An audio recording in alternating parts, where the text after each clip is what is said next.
ನಮಸ್ತೆ. ನಾನು ಹೋಮಿಯೋಪತಿ ತಜ್ಞೆ ಡಾಕ್ಟರ್ ಸ್ವಾತಿ ಆನಂದ್ ವೈವಿ ಅಂತ. ಕಳೆದ 17 ವರ್ಷಗಳಿಂದ Jayanagar Mount Pleasant homeopathy and holistic healing ಸೆಂಟರ್ನಲ್ಲಿ ಪ್ರಾಕ್ಟೀಸ್ ಮಾಡ್ತಾ ಇದ್ದೀನಿ. ಇವತ್ತು ಹೋಮಿಯೋಪತಿ ಔಷಧಿಗಳ ಗುಣಲಕ್ಷಣಗಳನ್ನು ತಿಳ್ಕೊಳ್ಳೋಣ. ಹೇಗೆ ಈ ಹೋಮಿಯೋಪತಿ ಔಷಧಿನ ಕೊಡ್ತಾರೆ, ಮತ್ತು ಎಲ್ಲದನ್ನು ಸಬಕ್ಕಿ ಥರ ಬಿಳಿ ಕಾಳುಗಳು ಇರುತ್ತವಲ್ಲ, ಮತ್ತು ಅದೆಲ್ಲ ಸ್ವೀಟ್ ಆಗಿರುತ್ತಲ್ಲ, ಯಾಕೆ ಸ್ವೀಟ್ ಆಗಿರುತ್ತೆ, ಈ ವಿಚಾರದ ಬಗ್ಗೆ ನೋಡೋಣ. ಏನು ಅಂದರೆ, ಡಾಕ್ಟರ್ ಹ್ಯಾನೆಮನ್, ಕ್ರಿಶ್ಚಿಯನ್ ಫ್ಯಾಟ್ರಿಕ್ ಸ್ಯಾಮ್ಯುಲ್ ಹ್ಯಾನೆಮನ್ ಅಂತ ನಮ್ಮ founder of homeopathy, father of homeopathy ಅಂತ ಹೇಳ್ತೀವಿ ಅವ್ರನ್ನ. ಅವರ ಹೆಸರು. ಅವರು ಈ ಪೇಷಂಟ್ಗಳಿಗೆ ಅವ್ರಿಗಿರುವಂತಹ ಈ ಕಾಯಿಲೆನೇ ಬಹಳ ತೊಂದರೆ ನೀಡ್ತಾ ಇದೆ, ಅವ್ರಿಗೆ ಕುಡಿಸ್ಬೇಕಾಗಿರೋ ಔಷಧಿ ಕಷಾಯ ಅಥವಾ ಈ ಕಹಿಯಾಗಿದ್ದರೆ ಅದು ಅವ್ರಿಗೆ ತೊಂದರೆ ಆಗಬಾರ್ದು ಅಂತ ಹೇಳಿ ಔಷಧಿಗಳನ್ನು ಸ್ವೀಟಾಗಿ, ಈ ಪೆಲ್ಲೆಟ್ಸ್ ಅಂತ ಹೇಳ್ತೀವಿ ನಾವು, ಒಂದು ಗ್ಲಾಬ್ಯೂಲ್ಸ್ ಅಂತ ಕರಿತೀವಿ, ಅದನ್ನು ಹಾಗೆ ಮಾಡಿದರು. ಯಾಕೆ ಹಿಂಗೆ ಮಾಡಿದರು? ಯಾಕೆ ಅಂದರೆ ಸ್ವೀಟ್ ಆಗಿರುತ್ತೆ. ಸ್ವೀಟ್ ಅಂತ ಹೇಳಿದರೆ ಸಿಹಿಯಾಗಿರುವಂಥ ಯಾವುದೇ ಪದಾರ್ಥ ಭೂತತ್ವ ಅಂತ ತಗೊಳ್ತೀವಿ. ಈ ಪಂಚಭೂತಗಳು ಇದಾವಲ್ಲ, ಅಗ್ನಿ, ವಾಯು ಮತ್ತು ಜಲ, ಆಕಾಶ ಮತ್ತು ಭೂಮಿ, ಈ ಭೂತತ್ವ ಹಿಡಿದಿಟ್ಕೊಳ್ಳುತ್ತೆ. ಹಾಗಾಗಿ ಸ್ವೀಟ್ ಇದನ್ನು ತಗೊಂಡ್ರು, ಆರಿಸ್ಕೊಂಡ್ರು ಹ್ಯಾನೆಮನ್ರು ಈ ಸ್ವೀಟ್ ತತ್ವನ ತಗೊಂಡು ಅದರಲ್ಲಿ ನಾವು ಮೆಡಿಸನ್ ಹಾಕ್ತೇವೆ. ಈ ಮೆಡಿಸನ್ ಏನು ಹಾಕ್ತೀರಿ ಡಾಕ್ಟ್ರೆ? ಎಲ್ಲ ಏನೋ ಒಂದು ಬಾಟ್ಲಲ್ಲಿ ಒಂದು ಡ್ರಾಪ್ ಹಾಕಿ ಕೊಡ್ತಿರ್ತೀರಲ್ಲ, ಅದೇನು ಅಂದರೆ that is A vehicle. Even ಆ ಸ್ಮಾಲ್ ಗ್ಲಾಬ್ಯೂಲ್ಸ್ ಇರುತ್ತಲ್ಲ, ಸಬಕ್ಕಿ ಥರ, ಅದು ಸಹಿತ ವೆಹಿಕಲ್ಲೇನೆ. ಈ ಆಲ್ಕೋಹಾಲ್ ಅಂತ ನಾವು ಏನು 1 ಡ್ರಾಪ್ ಅಥವಾ 2 ಡ್ರಾಪ್ ಹಾಕ್ತೀವಿ, ಅದು ನಾವು ಮದರ್ ಟಿಂಚರ್ ಫಾರ್ಮ್ನಲ್ಲಿರುತ್ತೆ ಮೊದಲಿಗೆ. ಅದನ್ನಾದಮೇಲೆ ನಾವು ಎನರ್ಜೈಸ್ಡ್ ಫಾರ್ಮಿಗೆ ತರ್ತೇವೆ.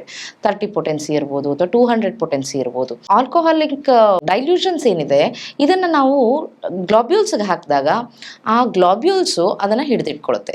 ಡಾಕ್ಟ್ರೇ, ಆ ಆಲ್ಕೋಹಾಲು 2-3 ದಿನ ಆದಮೇಲೆ ಒಣಗೋಗ್ಬಿಡುತ್ತೆ, ಆದರೂ ಅದರಲ್ಲಿ ಔಷಧಿ ಇರುತ್ತಾ? ಹೌದು, ಖಂಡಿತವಾಗ್ಲೂ ಇರುತ್ತೆ. ಯಾಕೆ ಅಂದರೆ ಹೋಮಿಯೋಪತಿನಲ್ಲಿ ನಾವೇನು ಔಷಧಿಗಳನ್ನು ಕೊಡ್ತಿದ್ದೀವಿ ಅದು energised form. It is not just physical or physiological, it is energised and it is in the spiritual form. ಏನದು ಸ್ಪಿರಿಚುವಲ್ ಫಾರ್ಮು? ನಮ್ಮ ದೇಹದಲ್ಲಿ ನಮಗೆ ಹೊಟ್ಟೆ ನೋವು ಬಂದಿರ್ಬೋದು, ಅಥವಾ ನೆಗಡಿ ಬಂದಿರ್ಬೋದು, ಇಲ್ಲ ತಲೆನೋವು ಬಂದಿರ್ಬೋದು. Who is diseased? ಯಾರಿಗೆ ಕಾಯಿಲೆ ಬಂದಿದೆ ಅಂತ ಹೇಳಿದ್ರೆ ನಮ್ಮ ಹೊಟ್ಟೆಗೆ ಅಥವಾ ನನ್ನ ತಲೆಗೆ ಅಥವಾ ನನ್ನ ಕಣ್ಣಿಗೆ ಅಲ್ಲ, ಆಮೂಲಾಗ್ರವಾಗಿ ನಮ್ಮ ಶರೀರಕ್ಕೆ ಬಂದಿರುತ್ತೆ. ನಮ್ಮ ಶರೀರಕ್ಕೆ ಬರೋದಕ್ಕೆ ಮುಂಚೆ ಅದು ಆರಾ ಬಾಡಿ ಅಂತ ಹೇಳ್ತೀವಿ, ಎನರ್ಜಿ ಬಾಡಿ ಅಂತ, ಅಲ್ಲಿಗೆ ಬರುತ್ತೆ. ಅಲ್ಲಿಗೆ ಬಂದಾಗ ಅದು ಎನರ್ಜೈಸ್ಡ್ ಫಾರ್ಮ್ ಆಗಿರೋದ್ರಿಂದ ನಾವು ಔಷಧಿ ಕೊಡಬೇಕಾಗಿರೋದು ಎನರ್ಜೈಸ್ಡ್ ಬಾಡಿಗೆ. ಅಂದರೆ ಆರಾ ಏನಿದೆ ಅದಕ್ಕೆ ನಾವು, ಅಂದರೆ ಆತ್ಮ ಅಂತ ಏನು ಹೇಳ್ತೀವಿ, ಅದಕ್ಕೆ ನಾವು ಔಷಧಿ ಕೊಡಬೇಕಾಗತ್ತೆ. ಹಾಗೆ ಕೊಟ್ಟಾಗ ಏನಾಗುತ್ತೆ, ಅದು ಆಮೂಲಾಗ್ರವಾಗಿ ಆ ಒಂದು ವ್ಯಕ್ತಿಯಲ್ಲಿರುವಂಥ ರೋಗ ಲಕ್ಷಣಗಳನ್ನು ಸಂಪೂರ್ಣವಾಗಿ ತೆಗೆಯೋದ್ರಿಂದ ಆ ವ್ಯಕ್ತಿಗೆ ಸಂಪೂರ್ಣವಾದ ಆರೋಗ್ಯ ದೊರಕತ್ತೆ.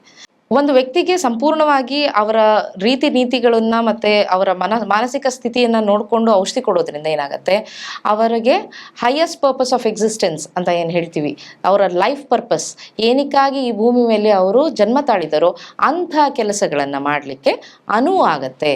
That is the most important goal and motto of a physician ಅಂತ ಹ್ಯಾನೆಮನ್ರು ನಮ್ಮ ಆರ್ಗ್ಯಾನಾನ್ ಆಫ್ ಮೆಡಿಸಿನ್ ಅಂತ ಬುಕ್ಕನ್ನು ನಮಗೆ ಬರೆದು ಕೊಟ್ಟಿದ್ದಾರೆ. ಅಂದರೆ ಅದರಲ್ಲಿ ನಮ್ಮ ಪ್ರಿನ್ಸಿಪಲ್ಸ್ ಇದೆ, ಅದರಲ್ಲಿ ಒತ್ತಿ ಹೇಳ್ತಾರೆ. ಹಾಗಾಗಿ ಹ್ಯಾನೆಮನ್ರು ಹೇಗೆ ನಮ್ಮನ್ನು ಈ ರೀತಿಯಾಗಿ ತಯಾರು ಮಾಡಲಿಕ್ಕೆ ನೋಡ್ತಿದ್ದಾರೆ ಅನ್ನೋದನ್ನು ಮುಂದಿನ ವಿಡಿಯೋಗಳಲ್ಲಿ ನೋಡೋಣಂತೆ.